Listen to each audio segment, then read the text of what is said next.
General Motors announcing it is expanding its recall for faulty ignition switches to include nearly 1.4 million vehicles. The problem is now linked to some 31 crashes. The number of deaths resulting from the issue has now been revised up to 13. We want to bring in Mike Austin. He's the automotive editor for Popular Mechanics. Good to have you here this morning with us. Let's talk about this. It doubled. The numbers have increased. There's more models involved.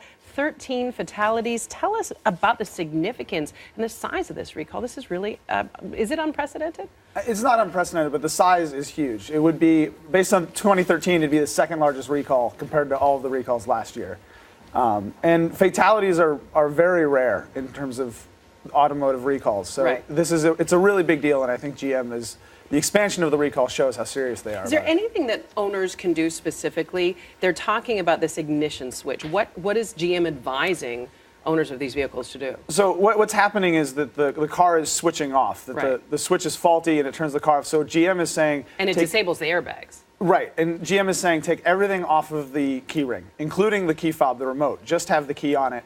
And obviously, if you have anything happen with the car, if you have any issue, go to a dealer and they'll work something out with you, because you shouldn't be driving it if you actually have the incident that that the recall's a part Are of. they changing the ignition switch? They're putting different ones in the newer models, correct? Yeah, they're putting in a new switch. I mean, the original recall had to do with a part that was out of spec, and they didn't realize that there was a problem with it, and so they're replacing those parts. But they won't have those parts till about April. So, if your car is part of the recall, you have to, I guess, watch carefully until GM then. has actually released a statement. Let's read it to you.